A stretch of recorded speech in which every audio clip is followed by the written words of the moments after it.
Hey everyone, this is Disc Junkie, and some people have been asking me, wanting to know when I'm gonna do a sort of Mancave update or a overview video or walkthrough or whatever you want to call it. Now, today is not the best day to do that, or at least not yet, because, well, as you can see, it's just not in the best of shape. Honestly, things aren't really where they're supposed to be, and I essentially, I had to move a lot of stuff around. Started out basically yesterday because I felt that I need more space. I need more storage space. It's really cramped in here, but I felt that, I can probably cramp in a couple of more shelves if I'm creative enough. I actually have downstairs some shelves which I picked up just last night at IKEA, and I'm not gonna bore you with the whole process or time lapse or whatever putting this stuff together, but rather just 1, 2, 3. Just look at this. This is fucking insane. So this took quite a bit of time to put together. More time and calculation than I was thinking it was gonna take. But I'm really happy with the end result. And as you can see, there's quite a bit of a change to this room. I've essentially put up shelves all around the doors. And this is actually for both sides of the room. Also put up new stuff here, so this is all very changed. The whole head situation there isn't... I don't know why that's there. I think we should just start over here, which is essentially the first thing that I changed in this room. These two shelves here, which are actually square shelves. Another one just like it beneath, mounted to the wall. There's actually nothing underneath. Oh, there's an old tripod over there, but there's nothing to support that from the floor. Going for a bit of a found footage section over here. This is the classic Benno CD tower from IKEA. It now goes under a different name, which is the Gnedby. These square ones, I believe it's a Besto or Besta, if you want to get international. Roughly 20 centimeters or so, which is great for Blu-rays or DVDs, which don't really need that much space. Push them in as far as they go. You still got a bit of space. These also work great for videotapes. You can see that I don't have any backing on any of these, or well, I do on that one. A lot of the shelves around the room don't have backing. They normally should, but I decided to not put that in because I'm lazy. It also helped me with the whole sort of mounting situation, because that sort of gave me access to mount a bunch of stuff in brackets that aren't really standard to IKEA. So yeah, this is the found footage section. It's by no means complete yet. I got these really big pieces here, which is the classic movie box, a rentable VCR, which was a big thing in Sweden in the 1980s. So this is very much a retro piece, and I love having this on display. It's a really heavy piece, but these shelves work really well. They actually have quite a bit of support for heavy items if you want to do something like this. And then I got these, which are the Blair Witch Project and America's Deadliest Home Video limited edition box set. Two great classic found footage films that I really like. Here are my found footage Blu-rays. Not a whole lot of them, but I'm really glad that they actually fit inside, this little area here. If you're wondering about this box, it's just some stuff I have for sale. Then we got the DVD version of the rentable VCR. So this is a more modern product. It is a DVD rental box, a rentable DVD player, which you could probably get in the 90s. Got some additional found footage DVDs just on the side here. The rest of my found footage DVDs are up here. I'm really happy with this collection. It's one of my favorite subgenres within horror overall, so it's one of those genres which I really want to keep collecting. Then you can see some really colorful spines down beneath. These are not movies, but actually books. Most of these are actually erotic books from the 1970s. These are Swedish books. Not sure if there's anyone I can show you. Here's just one which doesn't have an unrated cover. I can show that one just a little bit so you get a feel. I mean, they are novels, so they are written. It's not like it's all pictures. Some of them are photo illustrated, but I essentially bought these because I just love the cover art. I think it's amazing. I actually got quite more of these books, but this is actually the books that are duplicates, which I got for sale. Moving over here, we got some found footage films on display in video format. And just upwards, these are quite different titles, but this was also part of why I wanted to put up these shelves. And the top shelf here is very much a custom job. If I just stand back, you will see that we have, as my friend Stefan put it, a bit of an altar shape to this. Which I didn't realize when I was doing it, but now looking at it, it does feel very sort of Romanesque kind of building pillar structure almost. I have these two Benno CD towers, or what you want to call them. And then I have a third one, which is the same shelf. So this longboard over here is actually a side panel from one of these shelves. And I've actually cut down the shelf, which you might not see from afar. So I just cut these to the height I wanted, and then I laid one of these longboards. And this isn't even mounted anywhere. This just lays here, and it touches against my slanted ceiling, which was actually essential because it actually helps. Yeah, you can see I got a slight bend. I think I do. But it's a very, very minor bend. And the fact that the boards actually go against the slanted ceiling, that actually helps with the strain on the board, so it doesn't get as bent downwards on account of the weight to it. But yeah, what I wanted to say was that the reason for why I wanted to get these two shelves at the top is because all of the titles I got here, not this shot in the box, but all of the titles, these are videotapes of course, these are actually adult titles. If you watch my videos for quite a while, you will probably know that I'm actually quite a fan of, I'm essentially a collector of vintage erotica, and so here I got a bunch of DVDs, some classic adult films, like this one, The Devil Insider, one of my favorite surreal, oh damn it, now I can't put it back in. That's what he said. A bunch of sort of cult classic adult films, got a bunch of animated erotica like Fritz the Cat, this one, which is Once Upon a Girl, a movie I haven't even seen yet. But yeah, that's also part of, you know, why I wanted these shelves to be high up. I mean, if I reach up, I can reach the ceiling, so it's not like it's a very high ceiling. But I mean, if you have people coming over and, you know, they have kids of their own or whatever, you don't want like the youngest ones to be able to just walk up to a shelf and grab a hardcore porn so they can look at the back cover. Now, if we're moving over here instead, we get to these films, sort of retro themed. Got Kung Fury, Stranger Things, Blu-ray box sets, and a rentable Nintendo game down there for Metroid. Then over here we got some stuff of the setup you've seen sort of before. I did put in some new shelves which I want to talk about, which are these add-on billy shelf, which I've never used before. I have the classic lower style billy, which essentially goes up to here. This is the 80 centimeter width. And then I have an add-on shelf, which is this portion right here. You can essentially get these to add on either on the higher billy, or you can add them on the small ones. If you add them on the small ones, you will have to make a small drilling hole, just one hole, because I don't think that the lower billy shelves ever had holes on the top portion. So if you want to add and actually fasten one of these, you will have to drill a small hole at the top. But the overall idea is that on this side I will have, I guess you would say, retro editions. Here are some actually authentic vintage stuff. These three boxes here, something I'm really proud of, and these are part of a series called the Drink a Book series. They sort of look like oversized VHS cases almost, really thick, and each of them actually has a bottle of alcohol in them and 2 shot glasses. So this is a vodka case, actually no vodka in them, and these are original vintage items. I think they came out in the 1980s. It's a very strange series, but I'm absolutely in love with these. They only made 4 of them. There's a cover alternation on the middle one, I think, but these are just so amazing. I love the artwork on these. Essentially have vodka and whiskey, and then you have a Bond's military gin. The design is just the same in terms of the sort of structure and the insides, but then you have these very sort of movie inspired covers, which I think are amazing. So I was really happy to find these at a bunch of different places. Then of course we got the Heads Up, a great lift to comfort. And you're wondering, what the hell are they selling? They're selling that small little neck chair down there. So that's what's essentially in the box. So very mixed, I gotta say, but that's sort of the way my collection is. I buy stuff because I find them interesting, not just because they are film related all the time, but a lot of this is about movies. Obviously the core of this is a film collection, but so much of it is actually not film related. Why is there an elephant in the corner, you might ask? Well, that's just the way I work.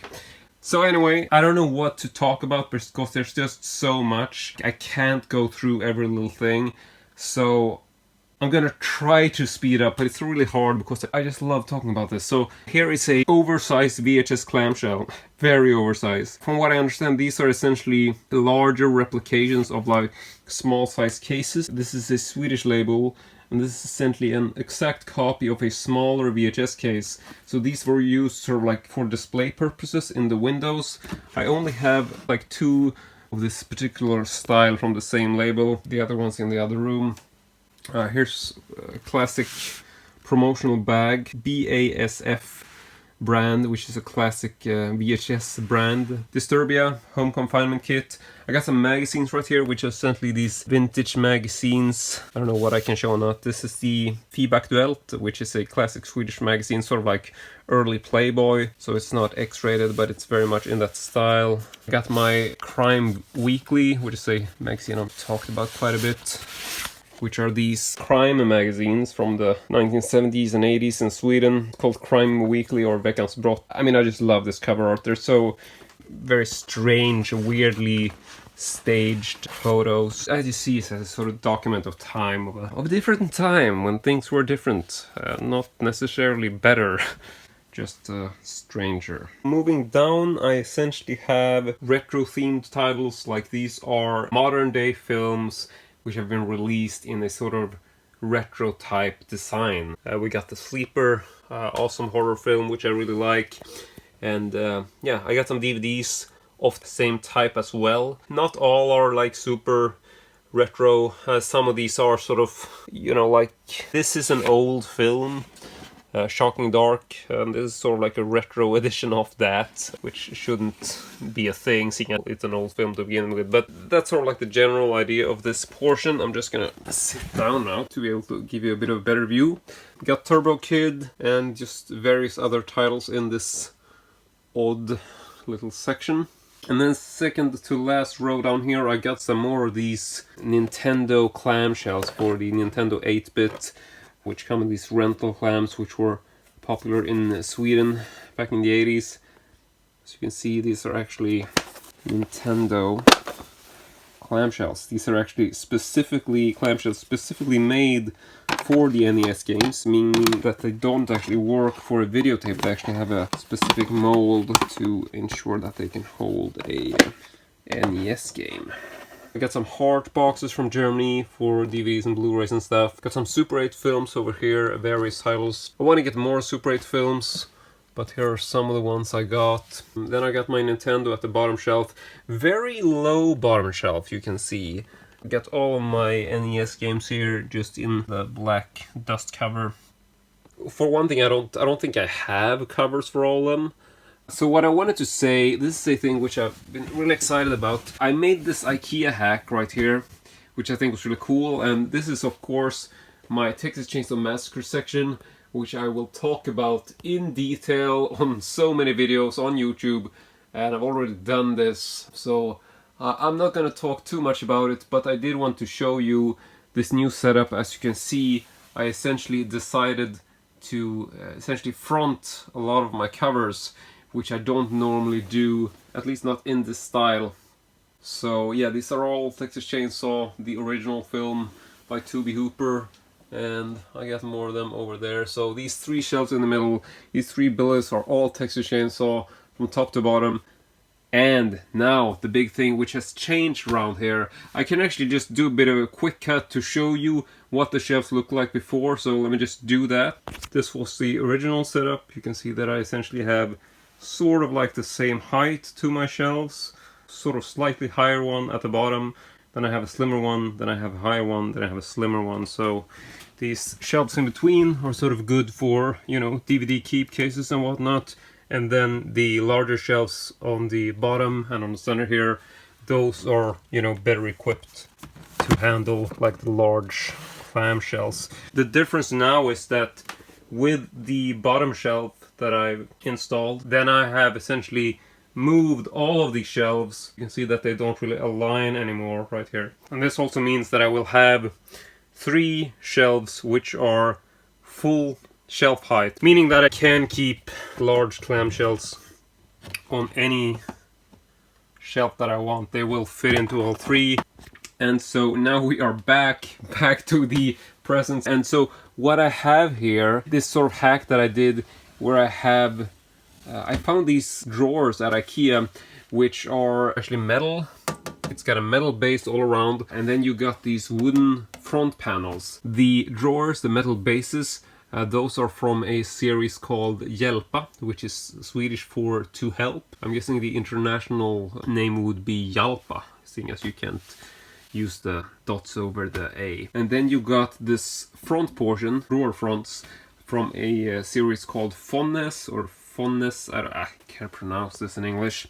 I guess you can use them for whatever, but I was really excited to find these because I realized that this is, I think it's the only product that IKEA has in terms of drawers and drawer fronts that actually come in 60 centimeter and 80 centimeter. Obviously they have a lot of drawers which come in different sizes, but I think this is the only brand of drawer fronts and drawer bases which match, that are in 60 centimeter and 80 centimeter width. And this is really cool because I have billy shelves in these two sizes. The 60 centimeter billies are really old. It's a really old size which doesn't exist anymore. And then we have the 80 centimeter width, which is like the standard these days. Now, the reason why I wanted to do this is because you might not realize, but seeing as I have my slanted ceilings up there, I can't keep these shelves towards the back of the room. Because if I did that, this wouldn't look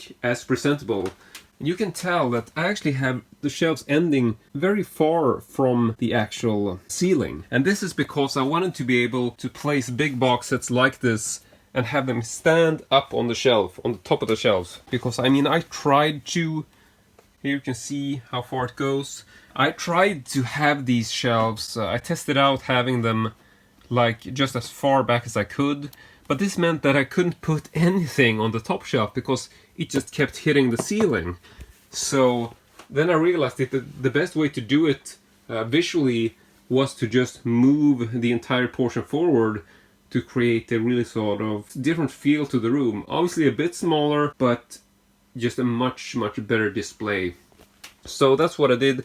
But then I felt like there's so much dead space behind these shelves and it's a shame that I can't use it. And then I realized, why not try to take these drawers, which are actually 55 centimeter.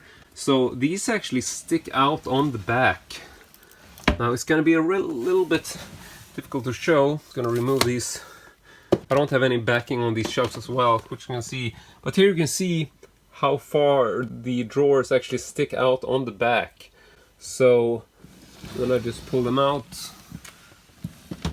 It's a bit...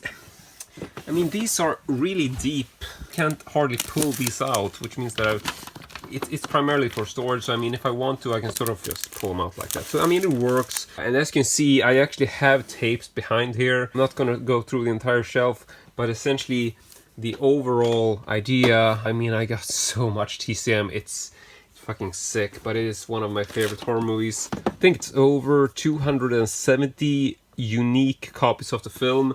And this is obviously on DVD, Blu-ray, Super 8, VHS, Betamax, essentially any kind of format you can imagine. And so I can't pull this out even. These bottom shelves right here are like for all of the DVDs and Blu-rays primarily. I'm not gonna pull out the last one because it's just more of the same stuff. But in case you don't believe me, just... yeah, it's full of DVDs as well. This is obviously quite a change to the Texas Chainsaw Massacre setup. But I'm really happy about it. And I think the whole IKEA hack with the bottom drawers there actually works quite well. I will talk about this in a separate video, as I usually do. Then I have my RS3000 Super 8 projector / Super 8 television. This is actually a really cool vintage item. So it's a Super 8 projector and it runs a film, so it works like a regular projector, actually projecting a film out through this opening. But the cool thing is that you also have this sort of plastic screen, which means that there's a mirror in here, and then you can actually project the film like a regular projector. But if you close this up, you actually project it like a backlit projection onto the screen from the inside, which sort of creates the illusion of this miniature television. So it's a very strange piece of mechanic, which I was able to acquire Here are my other projectors, one with sound, one silent, and it's like none of them really work perfectly because that is the way projectors are. But I'm also really happy with this little table, which you might not even think about. This is actually a modern day table. It's an IKEA product. It just works really well together with the RS3000. I think it sort of feels like it could be a table specifically designed for it because it just blends. It feels a bit vintage to me, which I think is nice. And I also like the structure. It is essentially a wooden base. This shelf right here. The small box is wooden, metal legs. You have a metal structured underneath here, and then you have these little wheels and this little metal shelf down here. So it sort of feels to me very vintage, very sort of old school, old, whatever, you get the idea. It feels like it belongs in a school classroom back in the 80s to me. A little retro style trolley, I guess. So yeah, just one of those choices which I made for my Super 8 setup, which I'm really happy with. Other side of the room, some leftover Chainsaw Massacre stuff, which were either too big or I couldn't fit them on the regular display, so I decided to put them here. Then we got some of these bootleg / mock-up oversized VHS cases from a really cool bootleg label, which is called I Hate People. Absolutely impossible to find and impossible to find info on, but I was able to purchase these from another collector. So we got Lords of Salem, Devil's Rejects, and The Descent. So really happy with these. These don't actually contain anything. They are just essentially mock-up cases with like unique cover art and yeah, yada yada yada. I can't talk about everything. Two of these cult classic coffin-shaped VHS clamshells in similar style. This Fright Night Part 2 one is from Australia. I don't know what it's called, if it's The Curse. Forget the original title, but that's actually a Swedish release. Then I got a lot of horror titles over here. Very mixed, and these are actually just thrown in here. There's no real sorting to them because I suck at sorting and I just wanted to get this set up. Yeah, a lot of my sort of horror Blu-rays, DVDs, just a lot of various titles. Because it's just, yeah, I'm just not much for sorting, so sorry I'm not overly detailed in going through everything, but wanted to show you sort of the most of them. And then the bottom shelf, which is also very slim, or not very high, just some leftover stuff which I cramped in here, like some empty clamshells if I need them, Polaroid camera, and basically anything I could fit because it's such an odd shelf, but I figured, yeah, I'll just throw some stuff in there. We got my other Benno CD pillars, which I put videotapes on, obviously. A couple of Blu-ray boxes. You know, I like to mix stuff up just because I like cover art, so I try to do my own thing with it. And then, of course, we can just go through the other pillar to sort of show you what stuff I got over there. And I mean, I love these pillars. I haven't had them for so long. I sort of forgot how cool it was to just display cameras like this. So I'm really happy that I decided to pick these up and sort of, you know, just cut them down to the proper height that I needed. And like I said, this is the same idea on this side, exactly the same setup and the same height as on the other side. But I had to cut the board specifically because this room is not straight. I mean, there's no, it's an old house, like all the angles are sort of similar but not exactly, so everything had to be sort of custom fitted and cut. I mean, the door frames, for example, are completely different. This is a newer door, that's an older door, that's lower ceiling. This is actually, if you don't know from before, this is actually a door to a balcony, a very large balcony, which we don't really use, so yeah, I actually essentially covered it up, and you can see the roof doesn't even end here. It's actually up behind there. It's actually quite a tall door which goes outwards, obviously, because otherwise I wouldn't be able to open it. But yeah, so this was my idea, seeing as I always have this closed. I mean, you had no idea that even was there until I showed you, did you? Yeah. What I was saying is that, yeah, this is a slimmer one, so let me try to explain why this was complicated. I know this is not particularly interesting, but I like to talk about it, so fuck you. If you want to watch, just watch. If not, just don't. This portion of the room, I'm very much about symmetry. So if I have these 3 shelves in the middle, then I have a 80 centimeter width Billy on that side. I have the same width on that side. Still with me. It's very nice. It looks very symmetrical when you come up the stairs like this. So it's a very nice setup. I like it. That's the way I want it. And then I wanted to add the Benno DVD or CD pillars. Here comes the problem. These 2 walls, the wall on this side and the wall on that side, is not symmetrical for shit. This is a wide door. That's a slim door. They have different, different frames on them on the side. This created a problem because I desperately wanted these shelves to match. Essentially, I have less space on that wall. You can see that wall, if I'm gonna fit an 80 centimeter shelf and a 20 centimeter shelf, that's the end of the wall because I get to the opening of the door.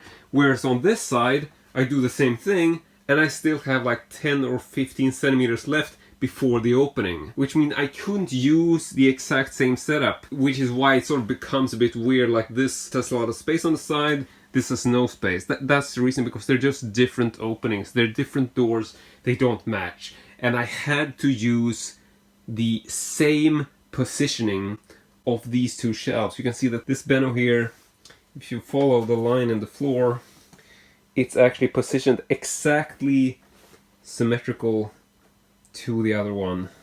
And the reason for that is because they have to be that way. Because if they weren't, then I would have to use different widths for these shelves. Because otherwise, I would reach different points at the slanted ceiling. And then the whole shit wouldn't look good. Then I would have all of my Chainsaw Massacre shelves would essentially have to run at a very sort of diagonal angle like this. Because otherwise, it wouldn't match. So it's been a really tricky part trying to figure out how to do this, make it look good, and still make it be symmetrical because of the doors not being the same width. It's a really small detail which you probably don't even think about, but it took a lot of work for me to get that thing to work out. God, I'm so rambling. This is just gonna take me like a year to fucking edit it because it's such a long video. But anyway, here is my little glass cabinet. This is a Fabrikör cabinet from IKEA. It's the white series. So here I got a bunch of display stuff for Mindhunter especially. Got my Mindhunter reel-to-reel recorder, and some Mindhunter screening DVDs and promotional DVDs and stuff. And then just generally, I got some Dexter stuff here. It's really mixed. Just some old technology at the top here. My Saw box set. And yeah, the Executive English, Business English by Audio, my language course in an overly luxurious case, which I love. It's so retro and bizarre, so it became sort of a centerpiece right there. Moving back to this side, like I said, got more of my porn collection up here at the top. Got my awesome Playboy puzzles from the 1970s, I guess.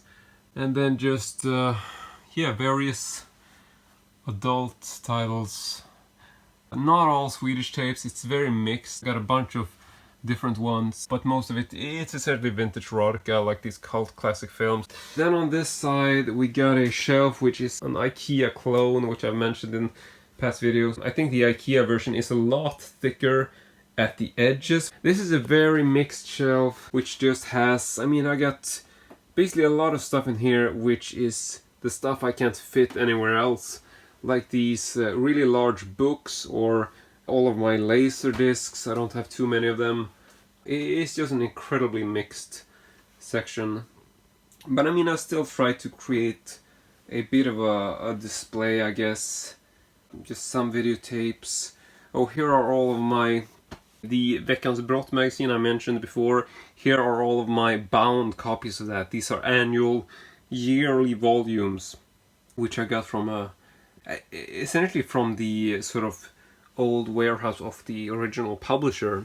So these are actually bound copies from their own referential library, which is incredible. So these are various volumes from starting off in 1973. There are some years missing, but you can see just down at the base here, you can see the spine. So we got 1973, 76, 79, 81, 82, 83, 84, 85, 86, 87, and that's it. So spanning quite a few years, and it's... I mean, I can't show these because there's usually like a nipple or two on the cover, and if you flip through them there's actually quite a bit of nudity and explicit shots, especially towards the later years. In the beginning it's sort of like a early sort of Playboyish mag focused on crime stories, like all these crime articles, and then towards the end of the period they have sort of transformed into this full-fledged sort of pornographic magazine.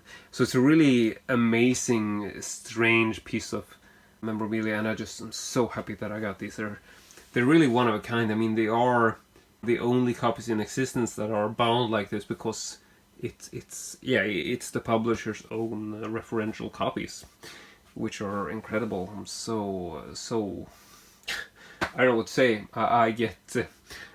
I'm absolutely in awe just realizing that I have these. It's mesmerizing. But yeah, then we got a bunch of boxes.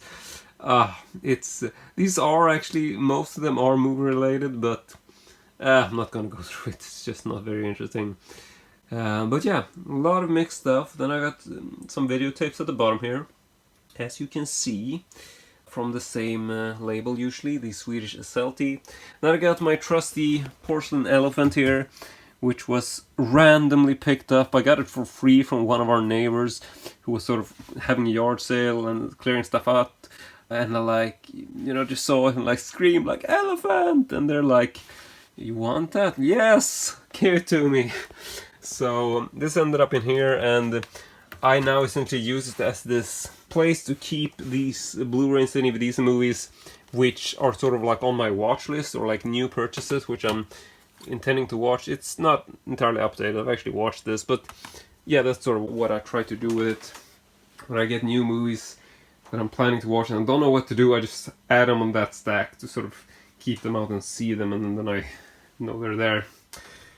Okay, so I guess we're moving into the inner room, the inner sanctum.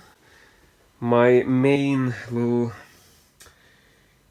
how I love this room. I'm gonna switch over to put on the light on the camera because it's quite dark in here, so just give me a second to focus. Hopefully this is a little bit better. I'm sorry I'm getting any kind of glare. I guess we can start just where we came in. You can see here I have a shelf in the corner, which is my Video Dynamic Brain. It's a specific bootleg label from Sweden that I collect. So I got all of my videotapes from that label just in this small shelf in the corner. Hoping to get more, but then I guess I'll have to move them to a different shelf, but yeah, that's what I got right there. Here's a stack of tapes which was put here recently. These are essentially tapes and DVDs which I have which are for sale, because they're just leftovers and I don't know what to do with them, so that's all I have to say about that. Over here is a section which I can't show you too much of, because it is this little cabinet of mine, which is another part of my erotica collection. These are essentially my Super 8 films, so I can't show you too much in detail, but just to show you, you can see that I actually have quite a few of them. To my surprise, I sort of realized that, holy shit, have I collected these many Super 8 films that are pornographic? Yes, you have. And there's also some vintage magazines and stuff in the bottom there, but I'm not going in too close, I don't want to upset anyone who's watching this. But that's there, just so you know, and I really like the idea of having like the setup with the glass cabinet. It feels very luxurious. So anyway, I guess we can just walk around looking at the top shelf to begin with. Here is the second oversized clamshell, which I was mentioning in the other room. And this is for an erotic title actually, which is Emmanuel number 5. Yeah, I just love these oversized clamshells. They are such unique items. But yeah, I mean, I don't know what to say, so I'm just gonna walk around to show you. It's very mixed. What is this guy doing here, you might ask? This is just a flea market find. Don't sue me for copyright.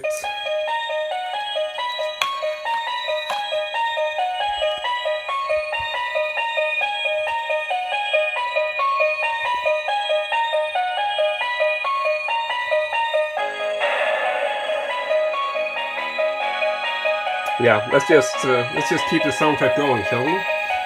Okay, so next up, got my. Oh, that's actually really annoying. But don't worry, it will stop soon enough. It just takes a while.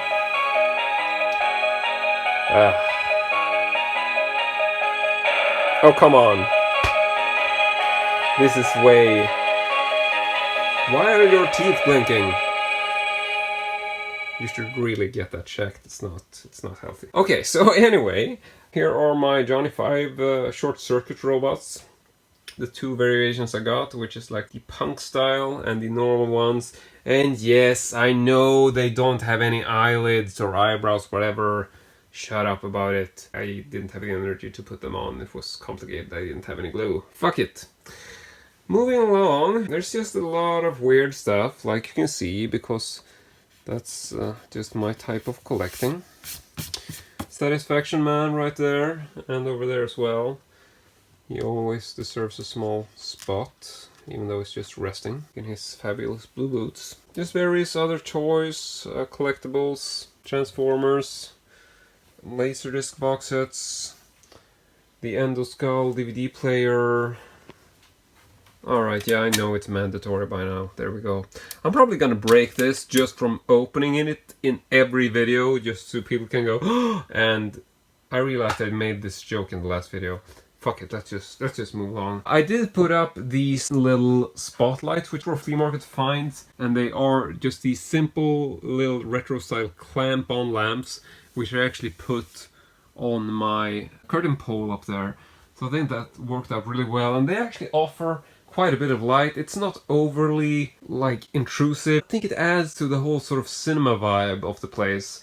Obviously in combination with this red curtain. I mean, there's a window back here in case you haven't watched my videos. There is actually a window back there which I never open. Then we got my TV in the center, obviously. As you can see, it's quite noticeable. Moving over to the other side, we got my alien stuff. Just various items over here. Buzz Lightyear, just... I don't know what to say. I'm getting really tired because this is such a long video. All of my Minority Report stuff, obviously. These classic items, which I'm very sort of well known for. Christopher Nolan, various items. Got my new Mandy Blu-ray boxes, which I just got like last night or a couple days ago, which is beautiful. Really hard to show though, because the red is, I don't know, highly recommended. Awesome Blu-ray box set. Dark Knight. Some extra glasses, in case you wonder if I have more than one pair. Yes, I do. Because I can just swap out the frames if I need to color coordinate. Yeah, bitches, I fucking do that. So I guess we can just sort of quickly go through the shelves. I got my Coen Brothers / Terry Gilliam section. Quite mixed. Various carton tapes, videotapes. Some tapes at the bottom. There we go. More videotapes. And videotapes. I'm not gonna talk too much. I tried to sort of put them the same label at the same place. Here are also some DVDs and Blu-rays. I tend to sort of mix it, like I put the DVDs and Blu-rays on the shelves that are lower in height, and then I use the other ones for videotapes because I need the space, like I said, in terms of the just in terms of the height. Moving upward, got the sort of Christopher Nolan section, and yeah, then we're back to that one. So over here we get to the David Fincher stuff, primarily DVDs and Blu-rays, of course. Then we got some Kubrick stuff, some various videotapes. Moving down, we got the Walters video section and some other labels over here. Then we get to some other DVDs and Blu-rays, mostly sci-fi and sort of alternate future stuff. Various titles. Then we get to some of my weird tapes down at the bottom, which is, I just collect these bizarre videotapes, which are, you know, the stuff that nobody else wants, like, it's hard to explain. Some more tapes like that, which makes absolutely no sense, like demo tapes off of various sort of like what do you call them? Like, here's a Mitsubishi demo tape from like some kind of fair in 1987. I just love weird stuff like that, which nobody remembers. Here are some other DVDs and Blu-rays, various adventure titles, I guess you could call them, Indiana Jones and things like that. And then we got my Warner tapes, or some of them, I guess.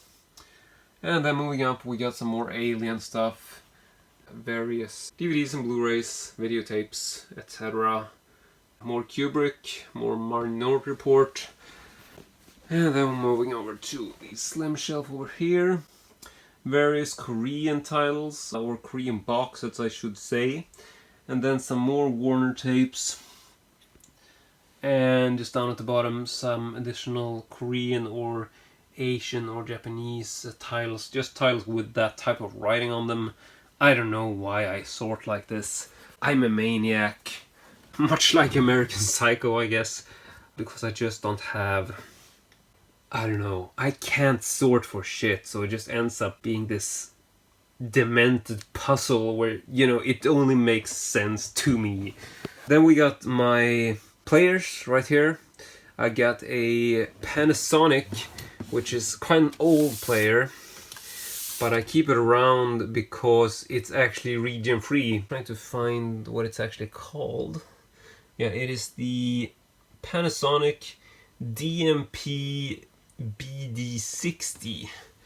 Can you focus on that? There we go. There you can see the model number. So yeah, I'm actually keeping this specifically because it's an American player, but it's been modified by a Swedish company, which sort of made a profit doing this for some time during the early days of DVDs and Blu-rays. So it's quite an old model, but it's been modified so it can actually switch between regions, meaning you can actually play region B or region A or anything. You just have to push a button and it will actually switch between the two regions. And I'm talking Blu-ray now. I know region-free DVDs have been around forever. Then I got a, you know, random VCR at the bottom. I just picked it up because they were cheap and I needed one. So I got a couple of more VCRs downstairs just in case this one breaks, but this is what I got right now. Anyway, then we got some more crap tapes, various sort of these video kits, which I tend to collect because I'm weird. These sort of video wire kits, which just contain wires, so it's just a clamshell full of wires. You might not believe me, but that's all they are. I don't know why I keep collecting these, I just ended up doing so because I think it's such a weird product from the early days of videotapes. And I now have a King Kong doll for some reason, because I couldn't find a place for that yet. Then we got various videotapes, sci-fi box sets, DVDs, Blu-rays, all of my Mad Max and the Ninja Mission.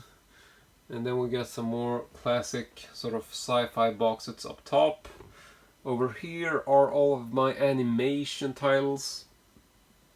And moving downwards, these are various mixed titles. There's so much stuff like that going around. Then we got my documentaries, various videotapes, DVDs, just really odd collection of documentaries I have. And then, yeah, more mixed titles at the bottom, just various labels which I don't particularly collect. But I have them and they don't really... It's like I only have a lot of the time one film from that label and then I don't know how to sort it, so they end up down here. I gotta say the lighting is a bit odd, sorry about that, but just gonna have to work with me. So yeah, another row, very mixed. Moving up, some drama, comedy, DVDs, Seinfeld box sets, which I don't really need, I just can't get rid of them, I guess. More adventure titles like Jurassic Park, 300, yeah, various titles like that. Then just various really cool cult movies like Trainspotting, Natural Born Killers, Requiem for a Dream, Old Boy, Lady Vengeance, Brick and Snatch, among others. But that should give you some idea of what kind of movies are up here. You know, essentially just those kind of movies that make you go, holy shit, that was fucking cool. And more stuff like that over here, which is my Tarantino... Whoops! Sorry about the zoom there, Uma. I'm just gonna zoom out. There we go. So yeah, this is my sort of Tarantino section. with various titles by Tarantino, I guess. And yeah, I'm just gonna sit down in the Fat Boy for a while. And I just realized they're not all Tarantino. I guess I sort of mixed some stuff in, but Tarantino-ish. I don't know. Then we get to my David Lynch section. Still intact after a lot of years. I actually have a Lynch section still. Then we got some more drama and comedy, which isn't like a favorite genre of mine. I don't commonly collect that kind of stuff. And then at the base, more videotapes. Here are some, you know, which are obviously I have several from the same label. So we're sort of getting to that sort of sorting over here. And then the last little shelf here on the side, some more sort of label-specific setups. A label called Juno Media, for example, Swedish label, which I have. Then upwards we have some of my Phantasm stuff, combined with some of my Richard Stanley stuff. Why are they combined like this? I don't know. I can't explain what I do. And then we have up at the top my Frank Darabont section. Just various stuff that he's made, because I think he's a really cool director which makes truly amazing films. And then we have one of my biggest fans right here, which is the Bass Tech something or other fan. So yeah, oh, it's so bright, I always forget. Okay, just stay with me, we're almost through this. I got a Fat Boy here on the floor, which is just like this overpriced beanbag essentially, which is quite luxurious. I essentially bought this because I wanted like a second chair in case you want to invite someone to actually watch movies with you for once. I've never actually done that, like once my girlfriend came up here, but that's pretty much it. That's just because I live in the woods and my friends never have the energy to travel out here. I don't know, most of my friends don't have a car, it seems. I don't know why. Anyway, so I bought this because I wanted like an alternate chair in case you're going to be two people. But for now I just sort of bundled it up and I used for like a feet cushion or whatever, which is really oversized, but yeah. Then in the corner here I got my comfy leather chair, which I love. And then just behind it is a piece of poop. I don't know, I don't know why that's there. Last but not least, here is my collection of vintage erotic pocketbooks from the 1970s from Sweden, all part of like the same series or the same distributor. Oh, God, the lighting is really weird, I gotta say. Is the light dying or something? Sorry about the poor lighting, it's just hard to shoot on the iPhone in a dark environment like this. But yeah, I love these books. I can't really show too much of them, I think. They're essentially the same style as the ones you saw over there, so yeah, I guess that is essentially it.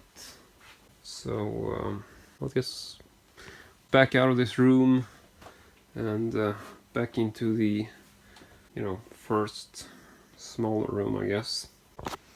But anyway, I guess that's it. Ridiculously long video, I know, sorry about that. But it seems like people have actually been interested in me making a comeback of this nature in terms of showing the film collection. That's essentially the most common question I get asked from you, the audience. So I try to do that. Stop talking! Okay, that is it from me today. Big thank you for watching, and as usual, I hope to see you all next time.